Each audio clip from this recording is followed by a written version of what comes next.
Boa noite, gente. Como é que vocês estão? Tranquilo? Todo mundo bonzinho? Vamos iniciar a nossa aula. Aproveitando que tem bastante gente logo no começo, a professora Adriana pediu para conversar com vocês a respeito do retorno às aulas presenciais. Tá? Houve uma votação, tá? Mas muito pouca gente deu a sua opinião. Muito pouca gente mesmo. Tá? Então, ela pediu para conversar com vocês para que a gente feche de uma vez essa questão, tá? Então, o que eu vou fazer aqui, ó? Vamos fazer uma votaçãozinha aí, por favor, cada um dá a sua opinião lá no grupo do WhatsApp, tá? Apenas uma vez. É sim ou não? Se concorda em retornar à aula presencial, tá bom? Então, vamos ver. Nós temos 1, 2, 3. Preciso que todos respondam, tá? Todo mundo que está presente agora.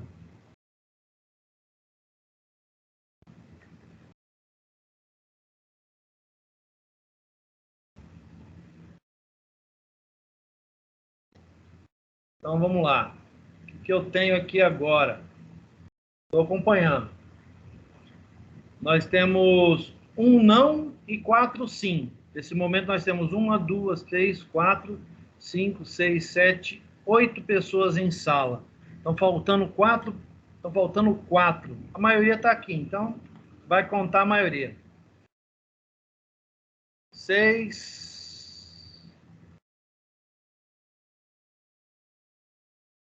Muito bem.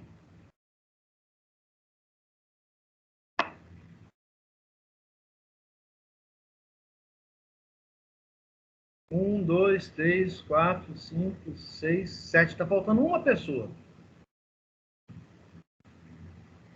Vamos lá. Eu tô tentando enviar, mas o WhatsApp não tá enviando mensagem. Ah, tá, Felipe. Tá, então se você quiser, você pode falar por aqui mesmo. Não, professor. Eu não tenho como. Eu moro em Campinas. Tô morando em Campinas agora. Entendi, Felipe. Então é o seguinte. Nós tivemos 6 votos sim, 2 votos não, neste exato momento com todos os presentes, tá? Nós temos 8 pessoas presentes. Muito bem. Destes, eu acho que o pessoal vai cair a ficha na hora que eu falar, tá? A professora Adriane mandou eu repassar, né, essa informação mais uma vez. Alguns dos senhores estarão em ENAD,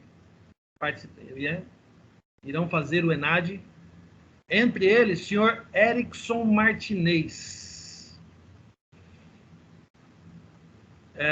O senhor respondeu não, senhor Erickson.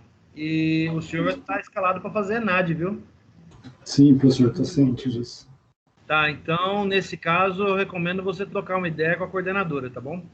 Que ela pediu para quem tivesse relacionado na ENAD conversar com ela, tá? Tá ok, obrigado. Beleza. Então, gente, o Felipe deu o voto dele aqui, finalmente conseguiu, mas nós temos 6 votos sim, 2 votos não. Muito bem. Então, na próxima aula, estaremos presencial. Tudo bem? Estaremos presentes na universidade, tá bom? Então, para aqueles que não estarão presentes, a aula vai ser gravada e vai ficar disponível. Quem estará presente vai poder participar da aula presencial e, eventualmente, um ou outro exemplo aí, eu vou tirar foto para postar no Teams para a galera, se eu desenhar alguma coisa no quadro, alguma coisa assim, tá bom? Mas estaremos presencial, tá bom? Então, decisão tomada, vamos até colocar aqui, já está gravado, né? Mas eu vou colocar aqui, decisão tomada. Estaremos presencial na próxima aula, tá? Quem não puder estar presencial, a aula vai estar gravada. Eu vou disponibilizar, vou fazer a mesma coisa, vou gravar no Teams, mas a aula vai ser gravada lá na universidade, tá? Vou tentar manter o mesmo padrão de áudio, mesmo padrão que foi utilizado até agora. Hoje de manhã já teve aula lá na universidade, gravada pelo Teams. O áudio não ficou lá dos melhores, mas dá para entender o que eu estou falando, tá bom? Eu vou ver se eu providencio um microfone de lapela, alguma coisa assim, para poder ajudar melhor, tá? Mas, de qualquer forma, fica decidido, então, na próxima aula presencial, tá? Todo mundo lá na universidade. Eu devo repassar para vocês qual que vai ser o laboratório, porque nós estamos indo direto para o laboratório, tá? Nós não temos sala de aula disponíveis, tá? Mas já vou adiantar que grande parte do conteúdo deve ser passado ainda teórico, tá? Nós não temos nada prático preparado. O Felipe me passou um material bastante interessante. Eu vou precisar do final de semana para dar uma estudada, ver se a gente consegue encaixar esse material aqui na aula, tá bom? Mas, de qualquer forma, fica a aula gravada, tá? Vocês vão ter acesso, aqueles que não estiverem presentes, vão poder participar da aula gravada. A aula vai estar, eu vou estar no Teams, devo colocar o link, procedimento igual, tá? Mas ela vai ser gravada lá na universidade, tá bom? Beleza, então, vamos iniciar a aula de hoje. Hoje nós vamos falar sobre séries temporais. Mais precisamente, a gente vai começar... Pois não, Felipe? Desculpa interromper o início da aula, mas eu fiquei com uma dúvida ali sobre as provas, como é que vai funcionar? As provas permanecem online. Ah, beleza, então. Tá? A prova não mudou, não. A prova, de acordo com a reitoria, as provas permanecem ainda no modo online, né? Seguindo o mesmo padrão que a gente já tinha antes. Tá? Professor, Pois não, Everton. confirmando, as aulas não vão ser mais em tempo real, vai ser só gravado daqui em diante. Para quem não for presencial. Isso, mas assim, eu vou divulgar o link do Teams para a aula. Então, vamos supor, a pessoa às vezes não pôde participar, algum eventual problema tal, eu vou divulgar o link aqui no grupo e a pessoa vai assistir a aula e essa aula vai estar ocorrendo lá na universidade. Mas não vai ser mais em tempo real igual é agora, né? Não, a ideia é que seja, tá, Everton? Se você puder participar em tempo real... Vai continuar sendo em tempo real, então. Só não vai ser aqui na minha casa. Alguns de vocês vão me ver pessoalmente. É que o senhor fala gravada, né? Então a gente entende que vai gravar e depois vai postar, mas vai ser tempo real, então. Isso. A princípio continua igual, do mesmo jeito que estava, tá? Então tá bom, então. Só que a diferença é a galera, inclusive é uma recomendação da professora Adriane, o pessoal que vai para o ENAD, por favor, se esforce para assistir a aula presencial, para a gente dar um reforço. Tá bom? A professora Adriane deve conversar melhor com vocês daqui a um tempo. Todos aqueles que vão participar do ENAD vai ter uma reunião, ela deve ter marcado, ou está para marcar a reunião com vocês, aí ela vai passar maiores detalhes, tá? Mas então, a princípio, vamos lá, a próxima aula, quarta-feira que vem, será na universidade, não aqui na minha casa. Vai ser lá na universidade. Quem puder assistir a aula lá na universidade, eu vou estar lá no laboratório, dando aula. De repente, se surgir a oportunidade de fazer algum desenho, alguma coisa, eu faço esse desenho e depois eu posto para vocês, tá? Então, eu quero ver se eu consigo fazer algo bastante interativo para que todos possam participar, tá bom? Mas, mais uma vez, vocês votaram, decidiram, na próxima aula presencial lá na universidade, tá bom? Em especial, beleza? Em especial aqueles que vão para o ENAD.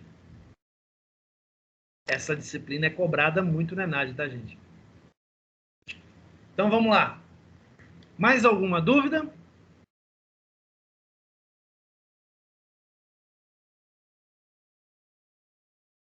Não?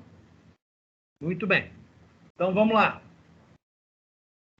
O assunto de hoje, séries temporais. Eu não vou me prender apenas no que a disciplina está falando, tá? No que a aula está repassando. Eu vou discutir um pouco de conceitos de análise estocástica, porque eu não sei se vocês tiveram essa disciplina antes. Aliás, desculpe, deixa eu reformular. Se vocês tiveram esta matéria na disciplina de IA, análise estocástica. Eu não sei se vocês tiveram esse assunto. Mas, de qualquer forma, é algo muito importante para que a gente possa discutir séries temporais. Então, eu vou fazer uma breve revisão de análise estocástica.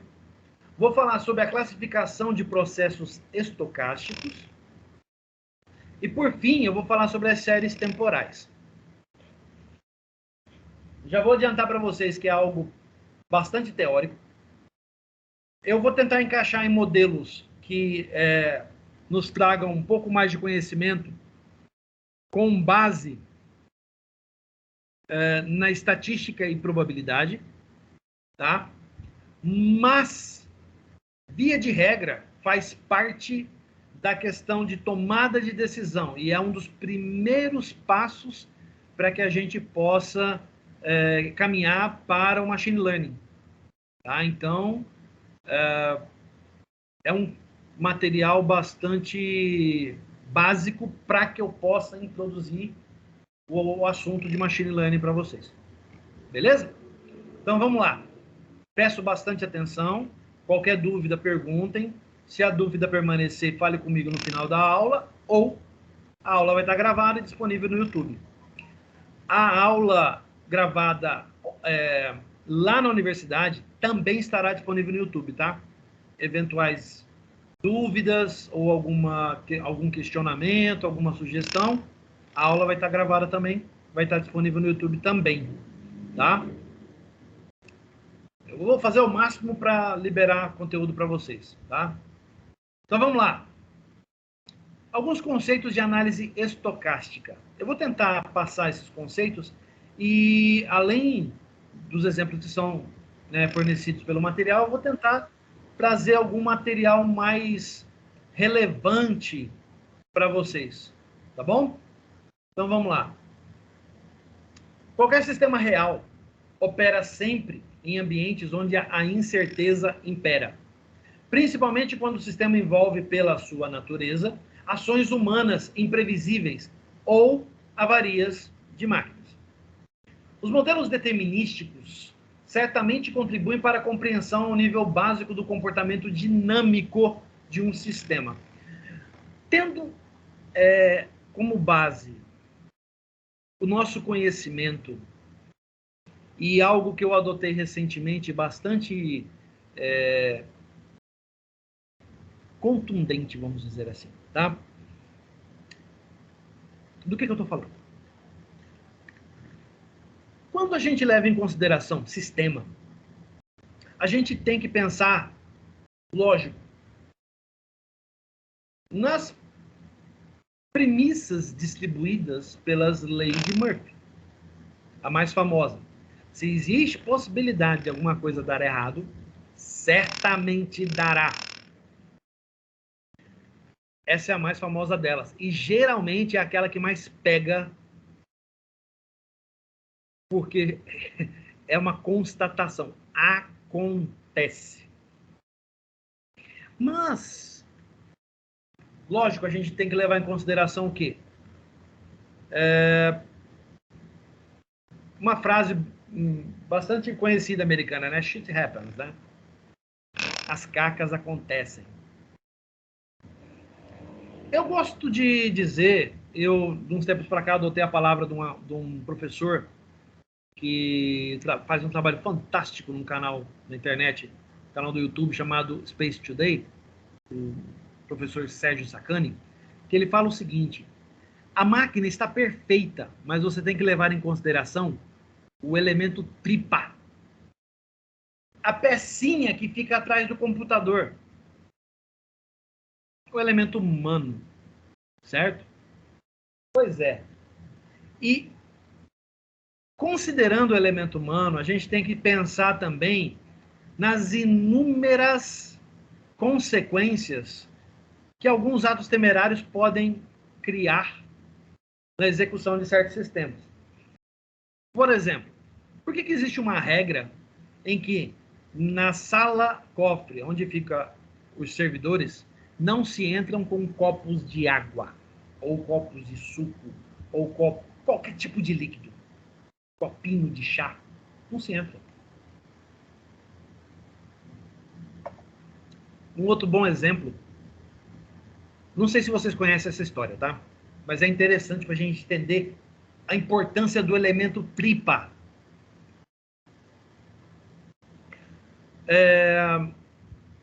A Airbus, ela desenvolveu os aviões dela com um nível de excelência e de comodidade sem igual para passageiros e tripulação. Em especial, no que diz respeito à tripulação, mais precisamente os pilotos. Por quê? Os aviões da Airbus geralmente são desenvolvidos para voos muito longos, no qual os pilotos costumam se revezar, alguns pilotos costumam evitar levantar muito da poltrona, né, de comando, como uma forma de prevenção de acidentes, problemas diversos, tal. E a Airbus, ela desenvolveu algo bastante interessante e curioso. Ela é a única que tem uma mesinha no meio do console entre o piloto e o copiloto. Piloto lado direito, né? Copiloto lado esquerdo. Não, peraí. Acho que é isso mesmo. Piloto lado direito, copiloto lado esquerdo. O professor não é de aeronáutica, então vou ficar devendo. O que acontece? A Airbus começou a ter alguns relatos de acidentes que aconteciam dentro das cabines das aeronaves. E é importante destacar que o Airbus é a aeronave mais tecnológica que existe. Né? Os computadores de bordo, os controles da aeronave são fantásticos. Né? O nível de tecnologia ali é espetacular. O que acontece? Os pilotos, para evitar ficar levantando toda hora, eles usam aquela mesinha no centro para deixar ali as xicrinhas de café que as comissárias de bordo servem para eles. E, eventualmente, por causa de um problema ou outro, seja ele causado por turbulência, movimentação da aeronave, qualquer coisa do gênero, aconteceram diversos problemas de café caindo nos painéis de instrumentos da aeronave.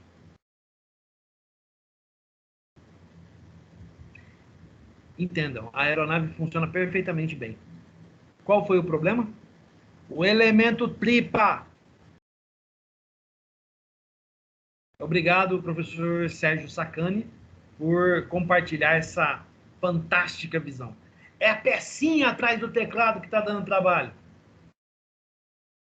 Por isso que eu falo, não adianta falar que ciência da computação, engenharia da computação, não, são áreas de exatas. Não, não são exatas. Tem um ser humano que é o elemento mais perturbador. A gente tem que considerar isso. Certo? Muito bem, vamos continuar. No entanto, por não lidarem com a incerteza, a gente nunca sabe o que vai acontecer, o sistema pode ser afetado de uma forma ou por outra, acabam por ser insuficientes nos processos de tomada de decisão. Então, ele está falando a respeito do quê? Dos modelos determinísticos para determinar a probabilidade de uma ocorrência. Mas é muita incerteza, especialmente no que diz respeito à interação homem-máquina. Muito bem. Assim, recorre-se a processos estocásticos, como uma forma de tratar quantitativamente estes fenômenos, aproveitando certas características de regularidade que eles apresentam para serem descritos por modelos probabilísticos, quantitativamente. Quantas vezes estas ocorrências se repetem? E o processo estocástico, ele trabalha mediante o tempo. Quantas vezes, em determinado período de tempo, aquela ocorrência se repete? Entenderam? Vamos seguir em frente para entender o que isso quer dizer melhor. Segundo a definição geral, processo estocástico é uma coleção de variáveis aleatórias, também chamadas de VAs, que em geral são utilizadas para estudar a evolução de fenômenos ou sistemas que são observados ao longo do tempo. Assim, ao invés de descrevermos o sistema através de equações determinísticas, como equações diferenciais ordinárias, nas quais, dado uma condição inicial, podemos conhecer toda a evolução do sistema, vamos utilizar processos estocásticos, para o qual, dado uma condição inicial, ainda temos diversas trajetórias possíveis para a evolução do sistema. Vamos entender melhor isso. Alguns exemplos de processos estocásticos. Observem só. X de t representa o estado de uma máquina ligada ou desligada no momento t. Então, t varia de 0 a tantos minutos ou tantas horas. O segundo, X de t representa o número de clientes de uma loja no instante t. Então, no instante 0, eu tenho X clientes. No instante 120 minutos, eu tenho tantos clientes. Em 240 minutos, eu tenho tantos clientes. Então, eu estou medindo a frequência da quantidade de clientes dado um período de tempo. Terceiro, X de t representa o número de máquinas avariadas no fim do dia t. A cada final de dia, eu tenho uma medição da quantidade de máquinas que foram avariadas, seria o X. Quarto, X de t representa a cotação de uma ação no fim do dia t. O valor da ação na Bolsa de Valores, em uma dada Bolsa de Valores, ou em todas as Bolsas de Valores, ao final de um dia de 24 horas. Lembrando que as ações, elas variam de acordo com o período do tempo. Então, qual é o correto a se contar? O correto é qual é a primeira Bolsa de Valores que abre naquele período. Qual é a primeira Bolsa de Valores que abre no começo do dia? Tóquio, Japão. É a primeira Bolsa de Valores. E aí vem acompanhando o fuso horário. Tóquio, então, é a última, desculpa, é a primeira a fechar. Então, a gente vem acompanhando a evolução das ações de acordo com que as bolsas vão fechando. Isso no primeiro dia. Aí você tem um segundo dia, um terceiro dia, um quarto dia. E isso vai formando um gráfico que a gente acompanha a evolução das ações. 5. X de t representa o nível de estoque de um determinado artigo no fim do dia t. Estoque. Aqui foi mal traduzido, né? Vamos melhorar isso aqui? Esse estoque aqui, ó, ele quis dizer... Aqui foi falha de tradução, tá? É estoque. Controle de estoque mesmo, no duro. Isso aqui é bastante realizado por sistemas que fazem verificação diária, né? Medição de estoque diário. Hoje em dia é bastante utilizado, tá? E o sexto, x de t representa a condição de funcionamento de um componente no instante de um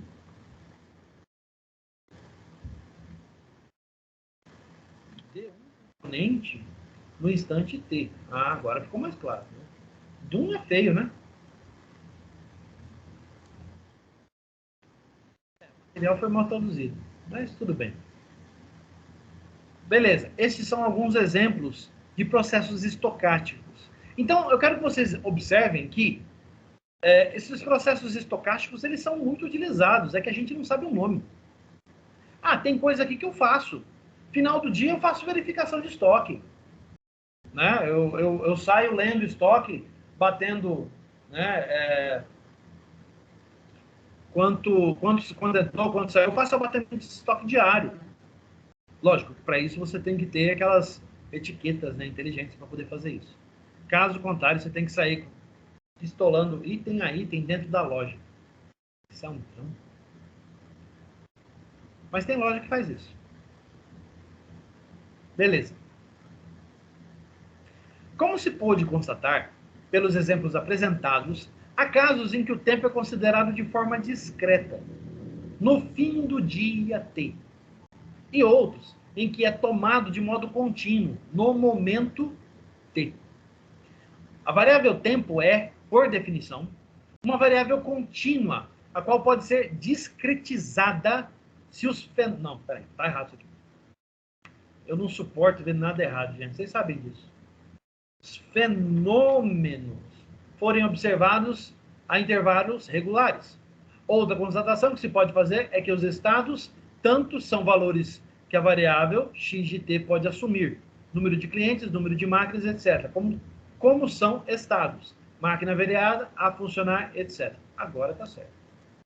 Muito bem. Correção de material didático a quente, hein? Eu odeio liberar coisa com erro, vocês sabem disso. Vamos continuar então. Bom, até aqui a gente já sacou do que a gente vai tratar, né? Processos estocásticos são processos que são medidos baseado no tempo, no qual nós medimos uma determinada ocorrência, um determinado fenômeno durante um período de tempo. Pode servir de base de informação para tomadas de decisão. Pode servir. Mas existem algumas particularidades diferentes, por exemplo, das tomadas de decisão que podem ser realizadas baseadas em uma rede bayesiana. Falando nisso, uma curiosidade que eu descobri essa semana, algo que eu não sabia. Todo mundo lembra daquele voo do Malaysian que caiu lá no Oceano Índico? Que sumiu, né, no Oceano Índico? Lembra? Malaysian.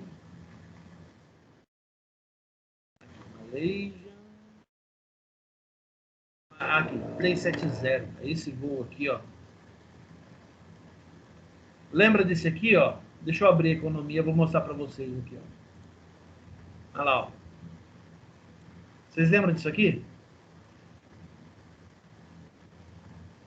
A aeronave sumiu sobrevoando o Oceano Índico. Existem várias teorias, né? Inclusive, as mais prováveis citam que talvez o piloto tenha cometido suicídio, porque eles acompanharam o trajeto da aeronave durante um certo período e utilizando alguns dispositivos que ficam na aeronave, né, que permitem localização. E o cara fez um voo muito suspeito, muito estranho, né? Quem quiser saber mais, dá uma olhada naquele canal. Tem um canal do YouTube que conta bastante dessa história. Deixa eu ver se eu localizo aqui, só um minutinho. Vou passar para vocês. E por que eu estou falando isso, tá? Vocês vão entender já já. Deixa eu procurar aqui. Só um minutinho. Espera aí, 40 pontos. Aqui...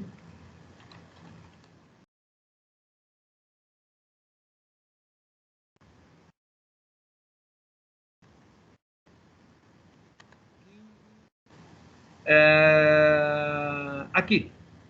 Esse canal aqui, ó. Esse vídeo aqui, ó. Tá?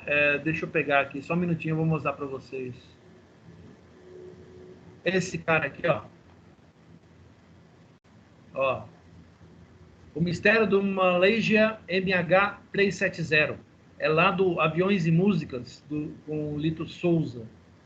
O Lito fez um especial contando bastante dessa história. E é bastante interessante, porque recentemente saiu algumas informações a respeito do caso, que foi usado uma técnica para tentar localizar a última posição da aeronave, utilizando algoritmo bayesiano. Olha que legal, olha que interessante, né? Deixa eu só matar aqui qual foi o caso que foi utilizado, tá? Foi da Air France ou 447, é isso? Isso. Beleza, esse mesmo, ó. Voo da Air France, o 447. Deixa eu só pegar aqui, ó. Tem também do Lito Souza aqui, ó. Aqui. Tem aqui, ó. Tem um caso aqui, tá? Do Air France A330, né? Do voo 447 da Air France, que caiu por causa do entupimento dos tubos de pitot da aeronave. Ele entupiu e ele não conseguia, a aeronave não conseguia definir em qual altitude estava. O que aconteceu? O piloto automático assumiu, o computador da aeronave assumiu a aeronave e acabou ocasionando a queda, né, o stall da aeronave, né, e a aeronave perdeu a sustentação e foi caindo de barriga. Os pilotos brigavam o tempo todo para recuperar o voo, né? Se ele tivesse recuperado o controle e apontado o nariz para baixo, a aeronave teria se recuperado do mergulho. Mas o computador de bordo não permitiu isso. Por quê? Os tubos de pitot, eles estavam fechados, congelados, o que acabou causando um erro de leitura da aeronave, dos computadores da aeronave. Resultado, a aeronave perdeu sustentação e caiu de barriga no oceano. Morreu todo mundo. Foi um acidente terrível, tá? Eles empregaram algoritmos de redes bayesianas para localizar a aeronave. Olha que legal. E aí, né, o conhecimento que a gente está vendo justamente agora, inteligência artificial, sendo empregado em coisas bastante interessantes, bastante relevantes, né? E agora, recentemente, eles começaram a empregar as mesmas técnicas para tentar localizar os restos do MH370 da Malaysian Airlines, que caiu no Oceano Índico. Ninguém sabe ao certo onde caiu. Até hoje isso é um mistério terrível, né? Até hoje a gente não tem uma definição do que aconteceu. E eles estão empregando técnicas que a gente viu na aula, tá? Técnicas de algoritmos bayesianos, né? Redes bayesianas, para traçar as probabilidades de busca dos restos da aeronave, porque eles acreditam que a aeronave, grandes partes da aeronave, estão no fundo do oceano.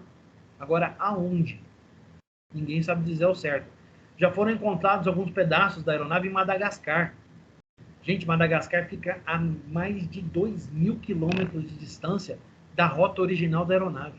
É muito longe. Só que eles acreditam que esses restos foram levados para lá por causa das correntes marítimas. E eles estão empregando algoritmos bayesianos, né?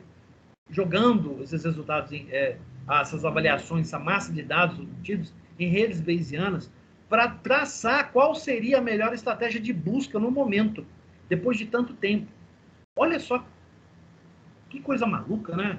Muito interessante o trabalho, tá? Tem outros trabalhos também que estão sendo empregados. O pessoal vai usar redes bayesianas para fazer avaliação de detecção de exoplanetas. Olha que legal. Através após o lançamento do Observatório Espacial James Webb, Telescópio Espacial James Webb, que vai substituir o Hubble em órbita da Terra. Só que o James Webb vai ficar muito longe, né? E ele vai usar redes bayesianas, algoritmo de redes bayesianas, para quê? Para traçar probabilidades de localização, porque ele vai focar em locais, por decisão da inteligência artificial, em terra, tá?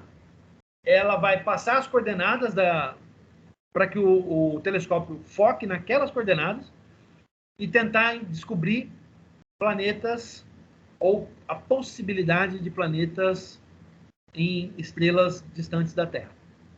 Olha que legal. Então quer dizer, a gente está estudando algo que é meio viagem da maionese. Não é bem assim, tá? Está sendo usado e bastante usado. Tá bom? Vamos dar continuidade aqui? Depois, se vocês quiserem, eu coloco esses links lá no Google, desculpa, lá no nosso WhatsApp. Quem quiser dar uma olhada, tá? Deixa eu já fazer isso agora. Ó, vou colocar lá para vocês, tá? Para vocês verem uma aplicação prática daquilo que a gente está estudando, tá? Isso é muito interessante, tá bom? Ó, vou colocar esses dois links lá. Beleza, aqui. Aplicações práticas de redes e algoritmos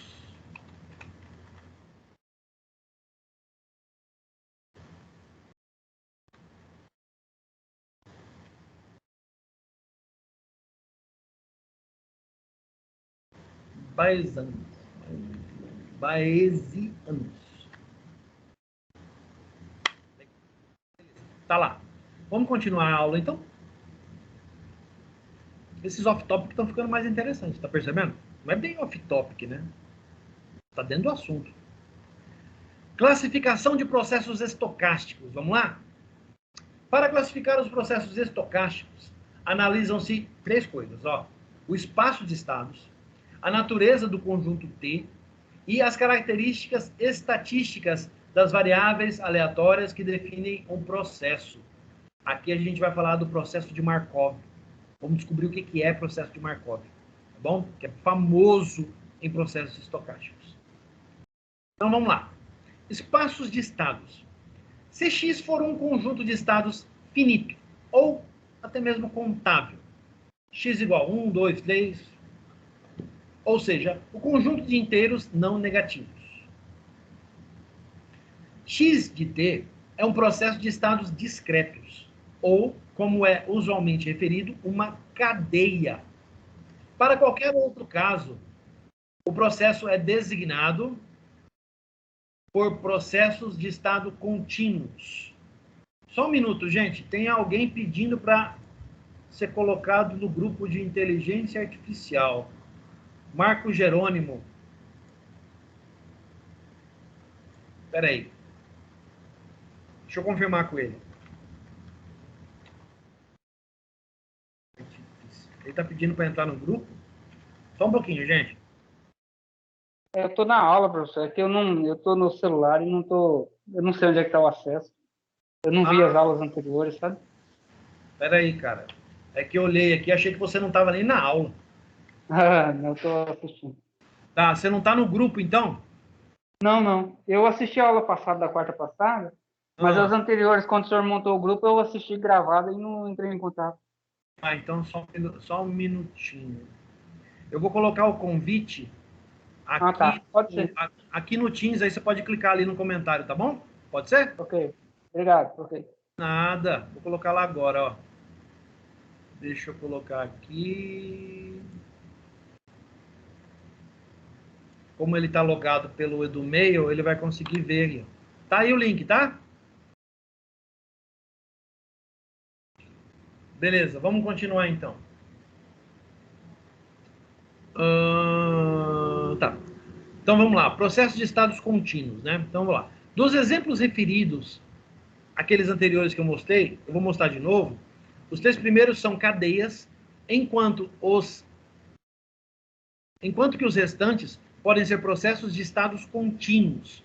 Vamos observar aqui, ó. cadeia. Então, ó, cadeia é algo parecido com isso aqui, ó. X igual 0, 1, 2, 3, até o infinito, números inteiros não negativos. Então, vamos lá. Então, 1, 2 e 3. O 1 representa o estado de uma máquina ligada ou desligada no momento T. Então, momento T. Ele vai contando. 0, aí 10 segundos, 20 segundos, 30 segundos, 40 segundos e assim por diante. X de T, que representa o número de clientes numa loja no instante. T. Então, eu vou medindo de novo, né? 0, 10, 20, 30. Aí eu vou medindo um número. Isso é uma cadeia. E o terceiro, que representa o número de máquinas avariadas no fim do dia T. Mesma coisa. Final do dia. Dia 1, tenho tantas máquinas avariadas. Dia 2, eu tenho tantas máquinas. Dia 3, tantas máquinas. E assim por diante. Eu posso ir variando.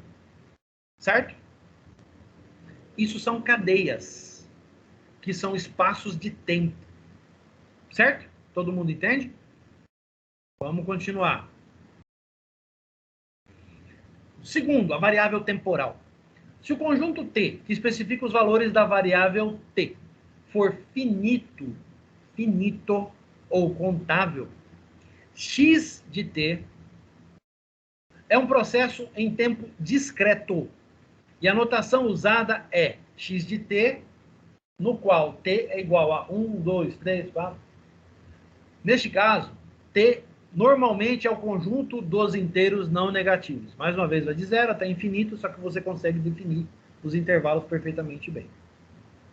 Em caso contrário, X de T é designado por processo em tempo contínuo, sendo usada a notação X de T tal qual T elevado ao cubo vezes 0. Muito bem. Dos exemplos apresentados, os exemplos 3, 4 e 5 são processos em tempo discreto, uma vez que representam quantidades observadas dia a dia, enquanto que os restantes são processos estocásticos em tempo contínuo, por representarem fenômenos... Espera aí. Aguenta aí. Fenômenos observados em qualquer tempo. Momento do tempo. Beleza, vamos dar uma olhada nisso agora. Olha lá. São esses, o 3, o 4 e o 5. Todos eles estão considerando o quê? O dia, período do dia. Ou então, no caso, o dia inteiro. O dia T. Dia 1, dia 2, dia 3, dia 4, dia 5. Certo? O 3, o 4 e o 5. Tá bom? Beleza, então a gente já tem uma ideia, mais ou menos, do que sejam as duas situações. Espaço de tempo e variável do tempo. Agora a gente tem o terceiro exemplo. Deixa eu molhar o bico aqui, peraí.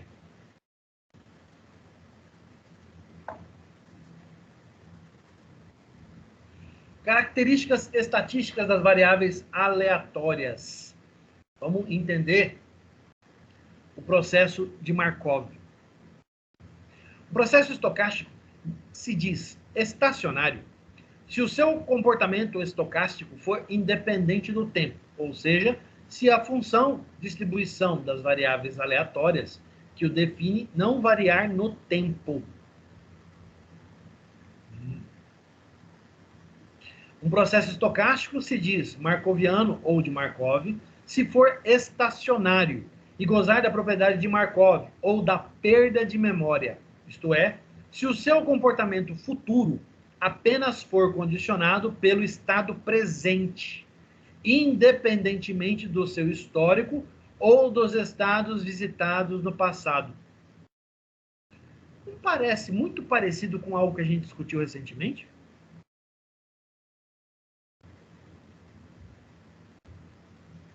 Presta atenção. Probabilidade condicional? Isso. Lembra bastante, não lembra? Presta atenção só no que diz a teoria para você entender por que a gente está vendo esse negócio. De fato, para um processo de Markov, é completamente irrelevante qualquer informação sobre estados passados. Ele não liga para o que aconteceu anteriormente.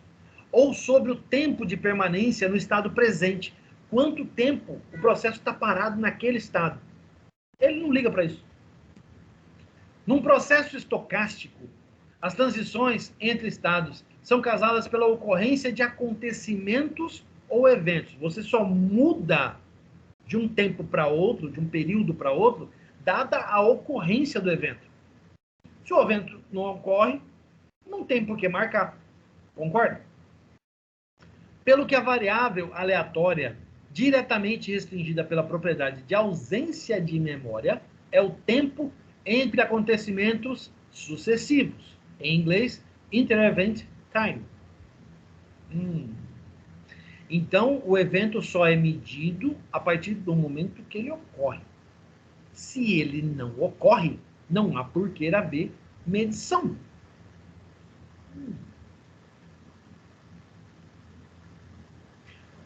Ou isso, ou a medida de tempo adotada está errada.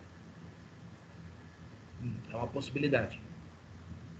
Vamos continuar analisando. Ó. Dado que a única distribuição contínua que apresenta esta propriedade é a distribuição exponencial, faz sentido. Num processo de Markov, todos os tempos entre acontecimentos sucessivos têm de ser exponencialmente distribuídos. Então, eu não estou usando uma métrica de tempo igual. Não se trata de uma PA, mas de uma PG. Afinal de contas, ele está usando distribuição exponencial. Lá em análise de algoritmo, a gente estava discutindo alguma coisa muito parecida no que diz respeito a funções quadráticas. Lembram-se disso? São semelhantes a distribuições exponenciais. Pensa só.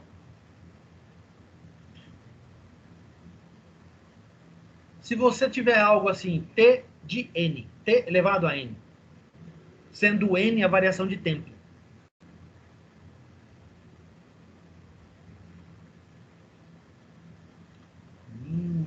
Agora deu para entender.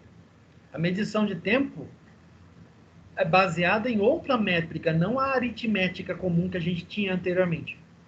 Mas sim, uma outra medição exclusiva exponencial.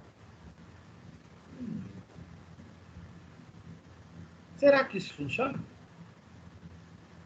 Um processo estocástico de semi-Markov é uma generalização de um processo de Markov, quer dizer, está a um nível superior. Eu generalizei bastante coisa. Já que, para aquele, a informação sobre o tempo de permanência do estado atual deixa de ser irrelevante. Continua, contudo, a ser irrelevante para o comportamento futuro qualquer informação sobre os estados visitados no passado. Então, eu passo a me importar com o momento atual e continuo a ignorar os estados anteriores.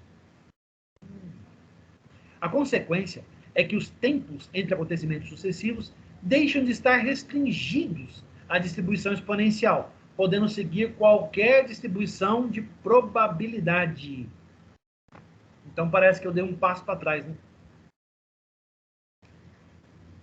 Porque se eu levar em conta a questão exponencial, o algoritmo deixa de considerar o quê? Afinal, pelo processo de Markov, ele deixa de considerar os estados anteriores, que são irrelevantes, e o estado atual, também irrelevante. No semi-Markov, eu passo a considerar o estado atual, tem relevância, mas permaneço ignorando os anteriores. E, mais importante, eu não estou restrito mais à distribuição exponencial de tempo. Agora eu considero qualquer distribuição da probabilidade de tempo. Certo? Vamos ver mais sobre isso. Não é nossa intenção abordar aqui todos os tipos de processos estocásticos existentes. Não vou, porque é uma porrada de coisa, tá? Vou tratar dos mais importantes. Mas sim analisar com algum detalhe uma pequena parcela, bastante relevante para o estudo de alguns problemas interessantes. Olha alguns exemplos, tá? Desde problemas de jogos a sistemas de fila de espera, as cadeias de Markov, tanto em tempo discreto como em tempo contínuo, e os processos de nascimento-morte. Apesar da propriedade de Markov nem sempre ter aderência à realidade, os processos de Markov são, de longe, os processos estocásticos mais utilizados, graças à sua facilidade de tratamento. Em outras palavras, os processos de Markov são extremamente utilizados em diversos tipos de aplicação para a medição de acontecimentos em dado período de tempo, essa distribuição não mais restrita à parte exponencial. No entanto, considerando o quê? Considerando o estado atual como relevante e ignorando os anteriores. O que isso significa? Vamos pensar um pouquinho na aplicação em jogos, que a gente costuma fazer uma analogia muito boa, né? Vamos pensar o seguinte. As cadeias de Markov podem ser empregadas de diversas formas distintas em jogos, no que diz respeito, por exemplo, à distribuição de inimigos em campo de batalha em jogos que utilizam esta consideração, né, ou esta configuração na IA do jogo. Muito bem. Alguém pode me dar um exemplo do que parece ser uma distribuição aleatória de inimigos no campo de batalha em qualquer jogo que tenha jogado?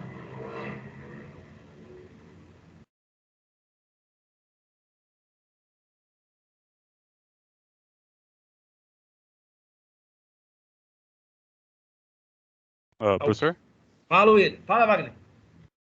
Esse sistema de distribuição, ele é muito difícil de fazer o seu processamento. Daí, a princípio, os jogos, a partir da área do PS1, PS2, já conseguiram ter um sistema de aleatoriedade. Porém, nessa parte aqui que o senhor mencionou, o senhor já viu speedrun na internet? Aquela modalidade? Ou não? Já vi sim. Oi? Já vi sim. Daí o senhor chegou a ver uma modalidade que é chamada de TAS, TAS? Não, essa eu não conheço. Esse daqui está muito envolvido com essa parte de aleatoriedade, que é quando o jogador ele grava seus movimentos. E jogos onde que possuem algum tipo fixo quando aparecem os inimigos ou sistemas fixos, ele é perfeito para essa modalidade. Porque, a princípio, uma vez que ele gravou, ele vai gravar somente os movimentos. E toda vez que for repetir isso, sempre os mesmos inimigos vão retornar. Daí, os movimentos deles sempre vai dar certo. Esse daqui funciona muito bem na parte com jogos do Nintendo 64 ou do Super Nintendo ainda, que tinha um spawn fixo de todos os objetos que apareciam na tela. Correto. Muito bem. É uma boa análise, viu, Wagner? Mas, no entanto, existem alguns exemplos de jogos que utilizam cadeias de Markov. Eu até achei aqui, fiz uma pesquisa rápida, achei vários trabalhos que falam a respeito. Não vou colocar aqui para vocês, porque tem muitos deles que estão em inglês, tá? Eu não quero forçar a barra com isso, não. Mas nós temos alguns exemplos bastante interessantes, tá? De artigos que citam jogos como, vamos lá, o jogo Monopoly Online, tá? Até mesmo a versão de tabuleiro do Monopoly pode ter emprego de cadeias de Markov. Nós temos também alguns exemplos aqui de jogos de futebol. As cadeias de Markov são empregadas em jogos como... Deixa eu pegar a versão correta, tá? Para não falar besteira. Jogos como... só um minutinho. Jogos como o FIFA, tá? Ele não diz o ano, tá? Qual versão do FIFA é. que passou a utilizar cadeias de Markov para o posicionamento dos adversários em campo durante o jogo, tornando a IA um pouco mais, digamos assim, inteligente, tá? Tem mais alguns exemplos interessantes aqui, jogos de azar principalmente, tá? Eu peguei, aqui tem um paper bastante interessante que fala sobre os jogos de azar, o emprego das cadeias de Markov nos processos probabilísticos e empregos na modelagem do problema chamado a ruína do jogador, como um processo de Markov, que nos permite explorar e estabelecer as chances de ganho ou perda de um jogador perder toda a sua fortuna. Interessante, hein? Isso é um jogo real, tá, gente? Só que eles empregam essas técnicas para análise de alguns tipos de jogos. E deixa eu localizar aqui algum bastante interessante aqui, ó. Aqui, ó. Tem lá no Wikipedia também, ó. Deixa eu ver. Isso aqui é interessante. A gente vai terminar de dar uma olhada nas cadeias de Markov. Acho que a gente já terminou, né? Deixa eu dar uma olhadinha. Já. Eu quero mostrar isso aqui para vocês, ó. As aplicações da cadeia de Markov. Tá, olha só. Peguei lá do Wikipedia, ó. As aplicações. Sistemas markovianos são empregados na física, na química, no ensaio, para formar o Markov cobertor, organizando cadeias em várias camadas recursivas e produção de testes mais eficientes, conjuntos e amostras como um substituto para testes exaustivos. Interessante. Ele é utilizado em reconhecimento de fala, em ciências da informação, teoria de filas, aplicações de internet, estatística, economia e finanças, ciências sociais, biologia, matemática, genética, jogos. Aqui, ó. Cadeia de Markov pode ser utilizada para modelar muitos jogos de azar. Jogos infantis como Snake and Ladders e Hi-Ho, Sherry-O, deve ser chinês, por exemplo, são representados exatamente por cadeias de Markov. Em cada turno, o jogador começa em um determinado estado, em um determinado quadrado, e de lá tem chances de mudar para alguns outros estados, quadrados pixels. Mais recentemente, eu me lembrei agora, eu ouvi falar de alguns jogos que têm utilizado cadeia de Markov para posicionar, além dos adversários, posicionar recursos do mapa do jogador para que ele possa explorar esses recursos de uma maneira que seja mais interessante, algo mais atrativo para o jogador. Um bom exemplo disso, mais recentemente, é o Satisfactory. Não sei se vocês conhecem, tá? Vou procurar aqui. A galera conhece o Satisfactory?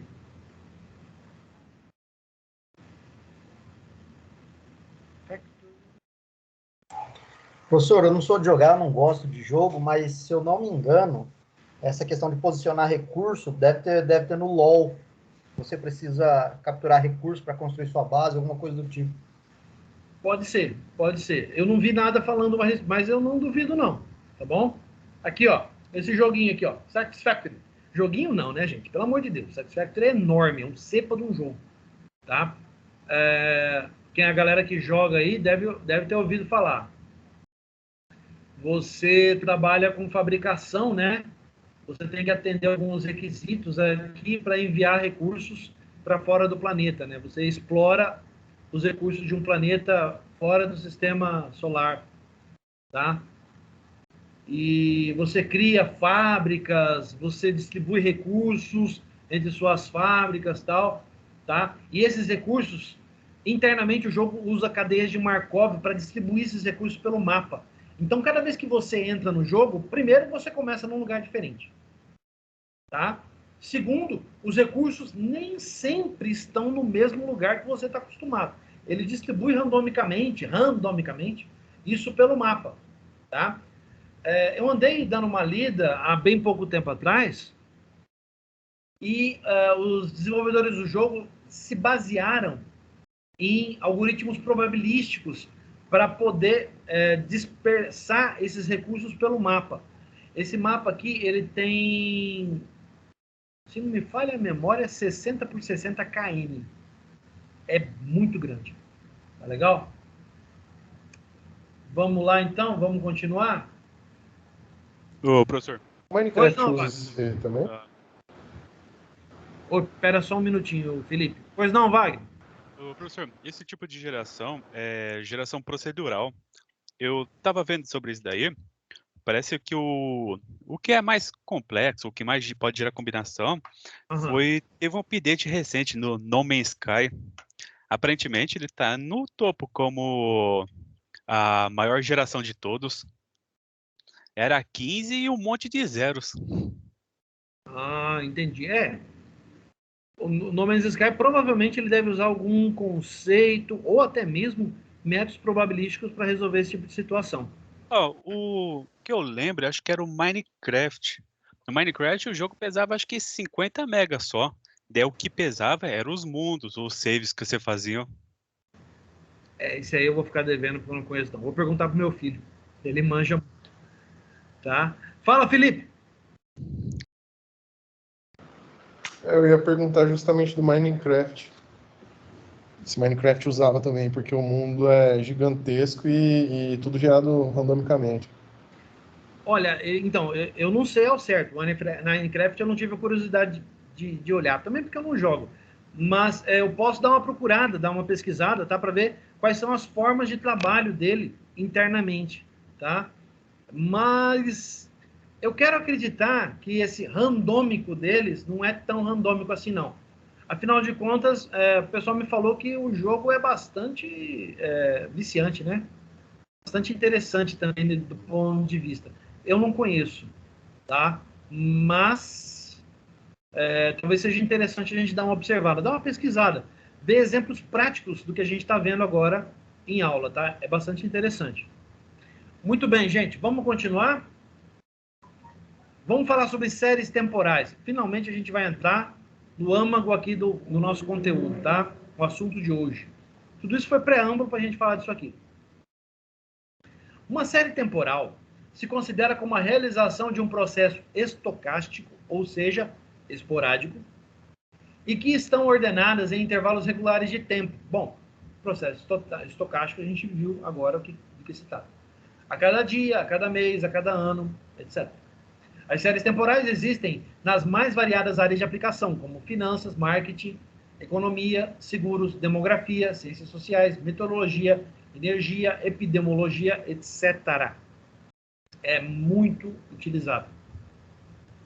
Aqui um exemplo clássico de série temporal, tá? Observa só a linha verde, ó. Né? A execução dela, dado um período de tempo, comparado com outros dados que também estão sendo avaliados. A série temporal que nós estamos visando é a linha verde. Tá?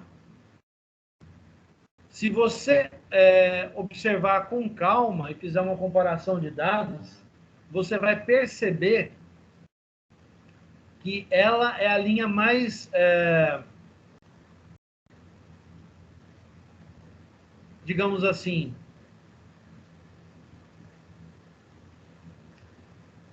vamos observar que talvez ela seja a linha mais regular entre todas, tá?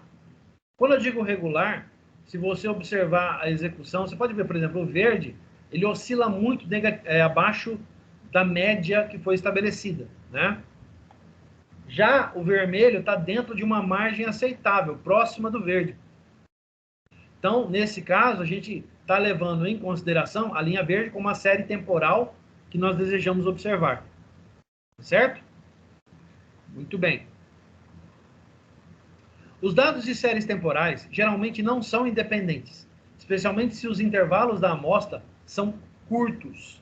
As observações próximas costumam ser mais parecidas que as mais distantes. Exemplos como temperatura diária. Vamos dar uma olhada, ó. Série temporal que exemplifica o processo de medição de temperatura em um determinado período de tempo. Dá uma olhada, ó. Nós temos temperaturas mínimas e máximas obtidas ao longo dos anos, tá? Nós temos alguns períodos aí de temperatura muito alta e outros com temperatura muito baixa. Gente, só de olhar já dá para dizer que isso aqui é na Europa. Isso aqui não é aqui, de fato. Se fosse aqui, a gente estava oscilando lá nas altas temperaturas, né? E outra que é um período relativamente antigo, né? Tem mais de 20 anos aqui, pelo menos. Tá? Aqui uma série temporal que exemplifica a quantidade de veículos circulando em um bairro por um determinado período. Opa, tem um erro de português aqui. Ó. Período. Vamos lá. Então vamos analisar, ó. Eu tenho um determinado período aqui, né? De meses ao decorrer de alguns anos, certo?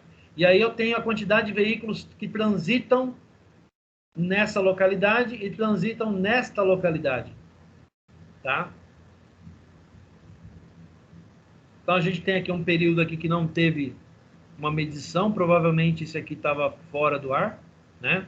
Teve um período aqui que estava fora. E aí a gente tem uma continuação de medição aí que a gente tem um alto volume de veículos transitando na região nesse período aqui, nos mais recentes, né? Com uma queda abrupta. Mas essa queda ela é constante, tem percebido? Ó? Ela sempre ocorre no mesmo período. Ó. Se a gente fizesse uma análise aqui, ó, setembro, agosto, aí setembro de novo, agosto de novo, tá vendo? Então a gente vem aqui um ciclo, né, que dá para a gente acompanhar. Então a série temporal ela serve para que a gente possa avaliar, tá, uma determinada sequência de fatos, né, baseado em processos estocásticos, certo? A análise de séries temporais é um importante instrumento no entendimento do mercado e na formulação de planos de ação e estratégias. O histórico de uma variável pode ser utilizado na identificação de períodos de crescimento ou decrescimento, sazonalidade e ainda para prever observações futuras. Modelos de séries temporais são muito utilizados para avaliar o comportamento de uma variável ao longo do tempo. Uma sorveteria, por exemplo, tende a vender mais sorvete durante o verão, enquanto que o mercado para as cafeterias costuma ser mais aquecido no inverno. Por exemplo, seria possível prever a demanda por sorvete para o verão de 2022? Bom,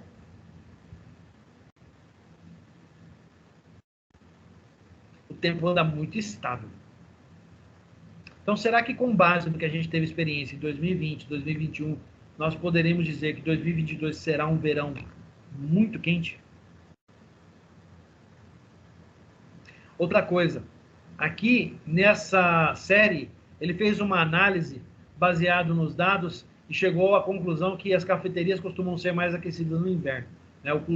O mercado, né, costuma ser mais aquecido para as cafeterias no inverno. Então, só que o nosso inverno aqui é muito atípico e nos últimos períodos tem sido extremamente diferente, né? Hoje, por exemplo, nós tivemos 38 graus de temperatura. Tanto que chegou no final do dia até dar uma chuvinha, mas não serviu para nada, né? Continua quente do mesmo jeito.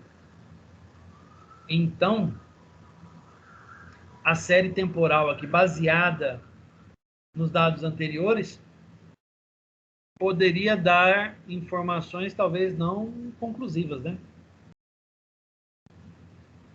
Provavelmente as sorveterias iam sair arrebentando, ganhando mais dinheiro. Muito bem. Na verdade, os modelos estatísticos para séries temporais utilizam o passado histórico da variável para projetar observações futuras. Dessa forma, se pode ter uma ideia, em média, de como a variável se comportará nos próximos períodos. Esse tipo de levantamento é interessante se nós levarmos em consideração, por exemplo, baseado nessas informações de sazonalidade, eu quero tomar a decisão de iniciar campanhas de conscientização a respeito do melhor uso da água, por exemplo. Eu posso utilizar esses dados para estabelecer que o melhor momento para essa campanha seja no período do início do inverno, por causa da quantidade de chuva que tem no período, né, que é muito baixa. Esse ano foi a comprovação disso. Então, esses dados são muito relativos e são muito utilizados na predição de acontecimentos futuros. Agora eu pergunto, a gente viu nas últimas aulas alguns exemplos voltados para redes bayesianas e inferência que nos possibilitam, baseado nos dados anteriores, prever as possibilidades de tomar decisão em algumas situações. Será que o mesmo pode ser utilizado aqui pelas séries temporais? Nós podemos realizar o mesmo utilizando uma série temporal? Vamos dar uma verificada nos tipos de séries temporais que nós temos. Tá? Então vamos lá. Autocorrelação. Os modelos estatísticos mais conhecidos e utilizados, como a regressão linear e o GLM, que são modelos estatísticos, de probabilidade estatística, são adequados na modelagem de variáveis em que as observações são independentes. Em uma série temporal, não há como desconsiderar a estrutura de dependência das observações. Por exemplo, olha lá, para ajudar a gente a entender. A quantidade vendida de sorvete em fevereiro pode estar relacionada à quantidade vendida em janeiro, que por sua vez pode estar relacionada com a de dezembro, e assim por diante. Dessa forma, a utilização desses modelos pode gerar resultados enviesados e que não refletem a realidade. A autocorrelação é definida como uma observação num determinado instante e está relacionada às observações passadas. Lembrando que processos estocásticos não consideram estados anteriores. Então, a autocorrelação foge um pouco do que a gente viu até agora, tá bom? As observações podem estar autocorrelacionadas em diversas ordens.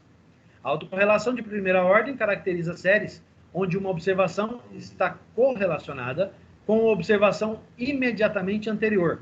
Fevereiro relacionado a janeiro, por exemplo. A autocorrelação de segunda ordem caracteriza séries temporais onde uma observação está correlacionada com as observações a 2 unidades de tempo no passado. Fevereiro e dezembro, por exemplo. Né?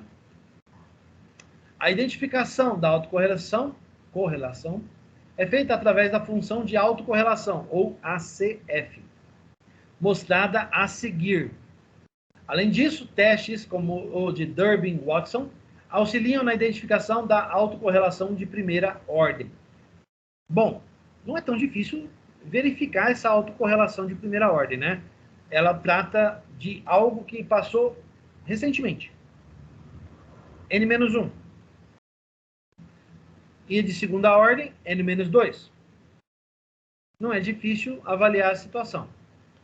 Tá aqui, ó. A autocorrelação usada por ACF. Repara que a gente tem aqui, ó, se a gente traçar, a gente tem uma situação, um gráfico aqui, ó, bem claro, né, ó. Uma ondulatória bem tranquila, tá vendo? Dá para avaliar direitinho como ele trabalha, né? Então, por exemplo, ó, existe correlação entre esses pontos, ó. Então, entre esses pontos, período de meses, é possível estabelecer correlação. Então, observando os dados, a gente pode avaliar o seguinte. Aqui, ao longo de 10 meses, né, nós temos 2 linhas específicas de correlação acima de determinado valor. Abaixo desse valor, nós temos outras 2 correlações, essas mais curtas. Aqui eu posso dar N-3, né? Essa ocorrência está correlacionada com essa. Através do gráfico é possível estabelecer isso. Tá bom? Aqui eu tenho uma situação muito semelhante, né? Ó. Aqui está correlacionado com essa ocorrência, que está correlacionada com esta ocorrência. Entenderam?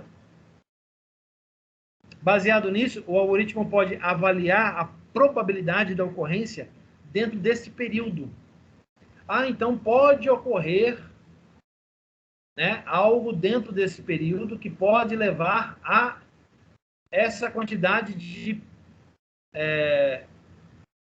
lags, né? No caso, ele está falando lags aqui, de lag em meses, né? A quantidade de lags por meses. Então, é possível avaliar aqui, ó, que está correlacionado.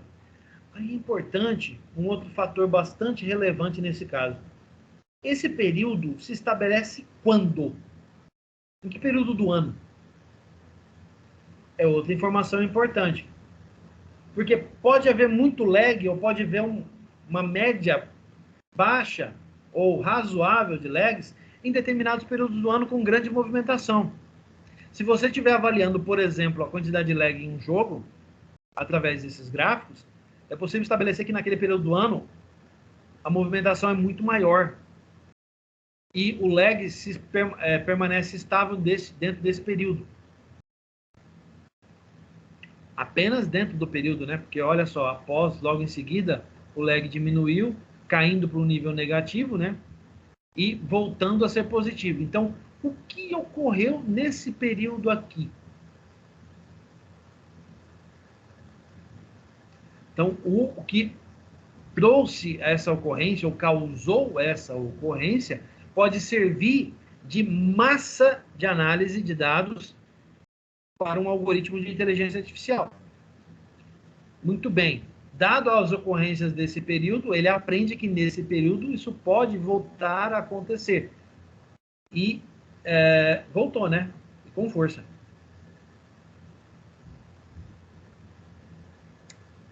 Muito bem. Vamos continuar. No exemplo de ACF mostrado anteriormente, a significância da ordem de autocorrelação é avaliada através dos intervalos de confiança, em azul. Dessa forma, essa série possui autocorrelação de primeira ordem, uma vez que o ponto no lag 1 é significativo. Aqui, ó. Esse é o lag total, ó. E esse aqui.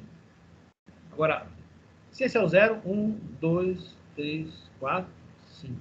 Então, no ponto 1, ele é significativo.